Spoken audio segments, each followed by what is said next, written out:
Wakey, wakey, rise and shine.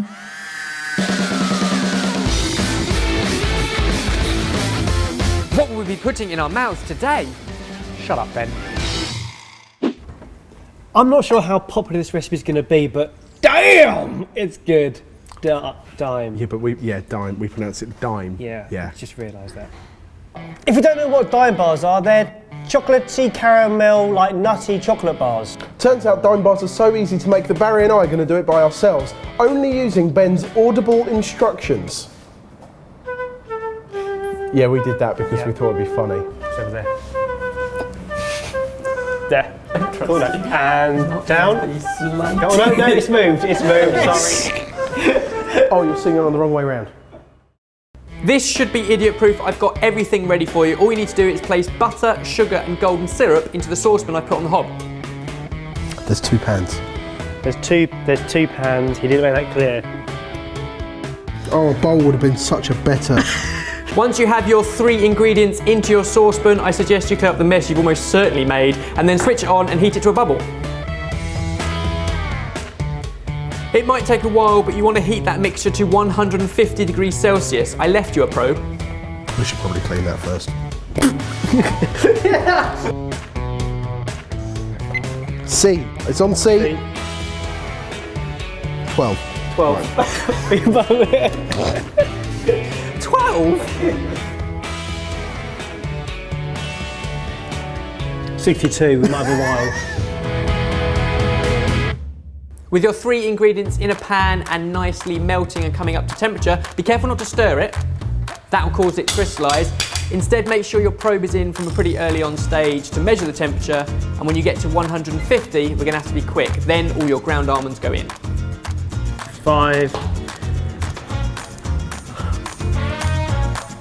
Go. All in. It's in. Mix it. Stir it occasionally, but not too often. You want that mixture to come back up to 150 degrees Celsius. Keep using your probe. And then when it reaches 150, take it off the heat and transfer it into a silicone mould. You want to create a slab that's about ½ centimetre thick, so push it to the edges. Work quickly as it will begin to cool. I think we're looking good. Well, it must be there by now. Yeah, I think it is. Perfect.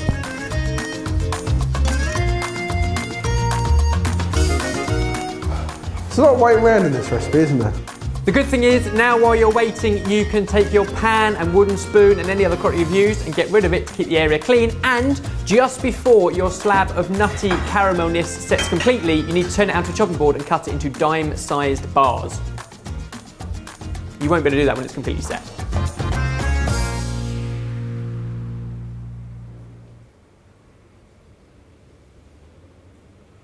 Are you still there? Melt some milk chocolate in a pan over simmering water. I'm presuming I don't need to tell you to turn the hob on so that the pan of boiling water is actually boiling. It's fine.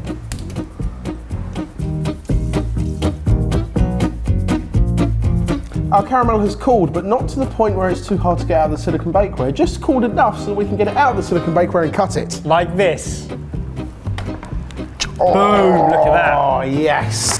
With a sharp knife, cut it into dime bar dimensions. Dime bar dimensions. So if a 10p piece is that big, Yep. then a 10 cents. A dime bar is about 28 grams, and about 58% of that is the nutty caramel centre. Does that help? Open. Open. Open. Oh no. Open. Oh God. That is a crunchy, nutty caramel centre. I love it. Next, line your dime bars up in a line. Place the whole wire rack onto this white tray. And then pour your melted chocolate all the way over in a chocolate curtain. You'll know what that is because we did it a couple of weeks ago in our bounty video. Our dime bars have set up in the fridge. I've gone and got a haircut and Ben's still blind. Oh, you have? Once 5 sides have set up, all you need to do is flip them over onto something that won't stick, like another silicone mat. Yep. The fact that that almost worked Was nearly impressive. was nearly impressive. And then spoon some chocolate on the bottom, spread it out and back into the fridge to cool. I don't know. And there you have it. Dime bars sorted. Yeah, I don't think we did a bad job. No. They look great. Oh, you do have eyes. Yeah. Well, they actually look like Dime bars. Yeah, thank you very much. Slightly thicker, but you know. Well, we like it chunky. That's the advantage of making them at home. You can make them the size you want. Crunchy on the inside. A bit of that. That's Dime bar. I love it when you recreate something that people already know what it is. And it's as good, if not better. Yeah. Nailed it. If you've never had a Dime bar before, try one of these. Back to the fridge. I've lost a pupil. If I was to think of one way to describe that recipe, Barry. Blinding? Blind. Yeah, Yeah. you just told me that joke. Right. Yeah. Should never tell you my jokes before we film them. Nope. No. Also, it's time to celebrate because we've just gone over 1.5 million subscribers. There are now 1.5 million people on this sorted journey, and that is just fantastic. But we do have a question. Why? Why?